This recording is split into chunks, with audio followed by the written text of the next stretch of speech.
Terima kasih Datuk Pengerusi. Saya ingin sentuh tentang butiran 010000 pengurusan. Isu pertama yang saya ingin sentuh pada hari ini adalah tentang klinik kesihatan dan juga hospital Kulai. Saya rasa hospital Kulai mula beroperasi pada tahun 1995. Pada tahun 2004, hospital Kulai telah menampung pesakit yang sebanyak 42,000 orang.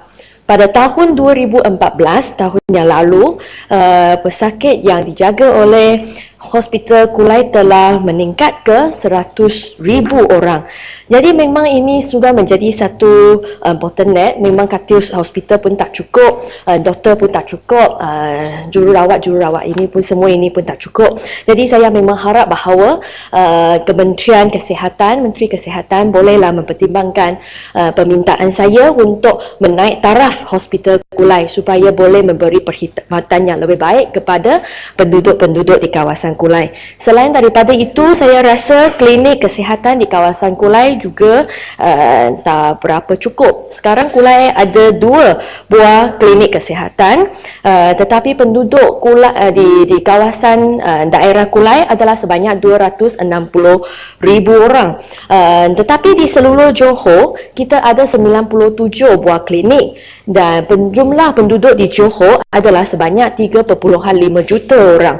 Jadi kalau ikut pengiraan, sepatutnya lebih kurang 39,000 penduduk sepatutnya dapat sebuah klinik kesihatan. Jadi sekarang Kulai ada 260,000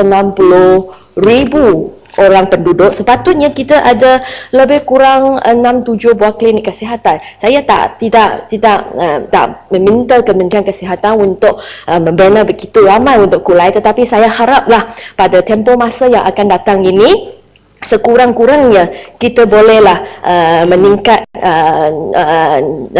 bilangan klinik kesihatan di Kulai, tambah 1 atau 2 lagi.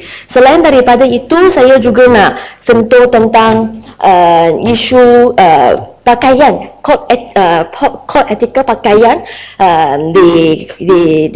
untuk apabila pergi ke hospital.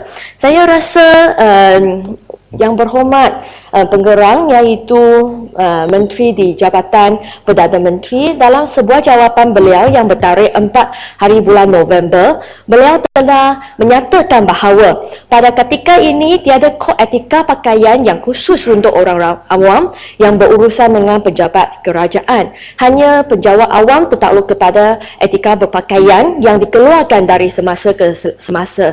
Oleh yang demikian, orang awam boleh memakai pakaian yang bersesuaian selari dengan adab dan nilai ketimuran ketika berurusan di penjabat kerajaan. Walau bagaimanapun, kerajaan tetap memberi layanan kepada orang awam yang memakai pakaian yang kurang sesuai. Saya memang amat setuju denganlah kenyataan yang dibuat oleh yang berhormat penggerang, Menteri di Jabatan Perdana Menteri. Tetapi malangnya, sudah beberapa insiden berlaku di klinik kesihatan Kulai dan juga di hospital Kulai. Satu insiden berlaku pada bulan Jun yang lalu. Ada seorang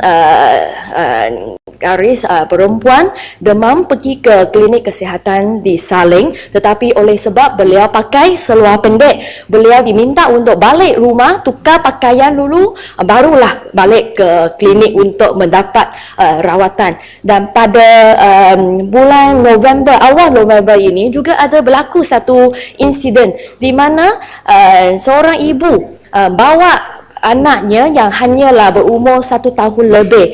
Anaknya potong finger dia, tari dia. Jadi pergi ke klinik kesihatan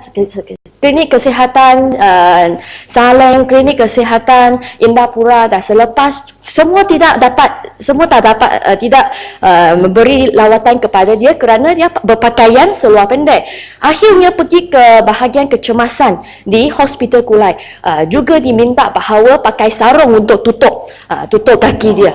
Saya Saya memang tahu bahawa sebenarnya pengarah daripada kesihatan Kementerian Kesihatan apabila insiden satu insiden seperti ini berlaku di Hospital Sungai Buloh telah keluarkan satu kenyataan bahawa keluarkan satu kenyataan bahawa sebab tidak orang awam yang walaupun pakai digalakkan untuk berpakaian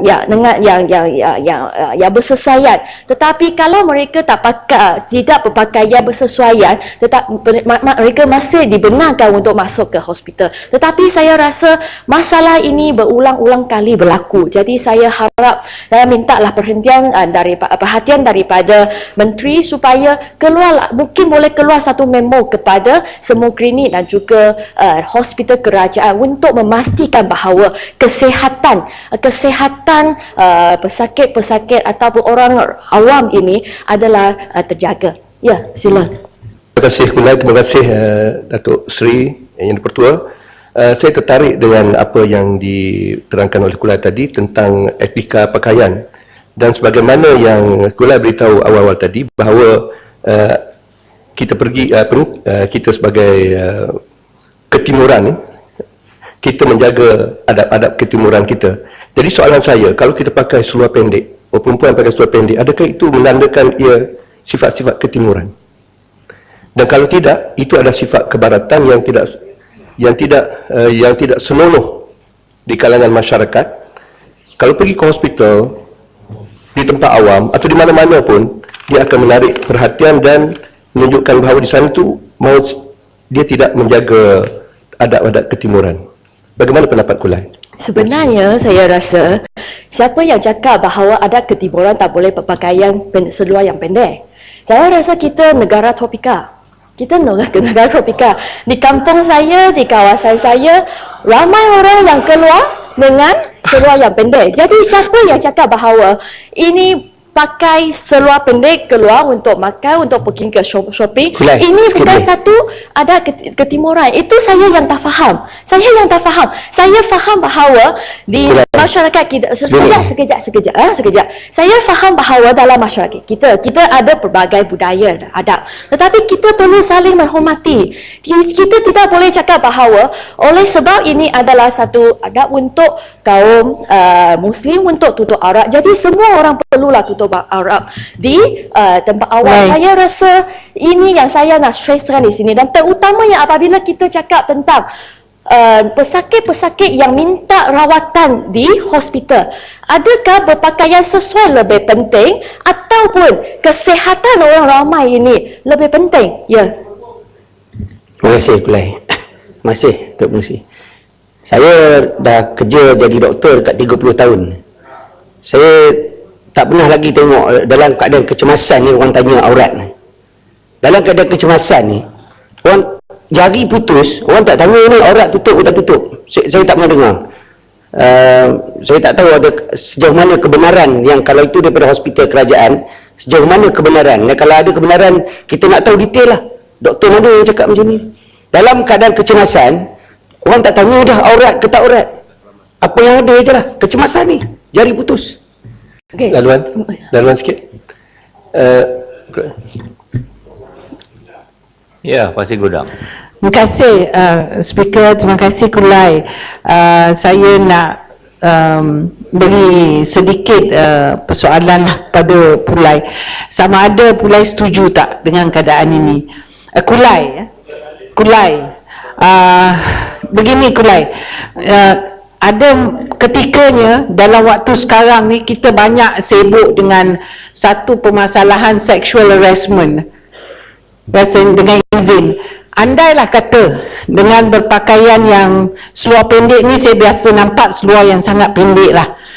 Andai kata kalaulah ketika itu sama ada doktor yang memberi rawatan, sama ada lelaki secara tak sengaja tersentuh dan dijadikan isu bagaimana Kulai. Jadi kita ada perkara berpakaian sebegitu, mungkin untuk mengelak masalah akan datang. Tapi saya setuju dengan Kulai, kalau kecemasan saya rasa tidak ada doktor yang akan menolak. Terima kasih Kulai.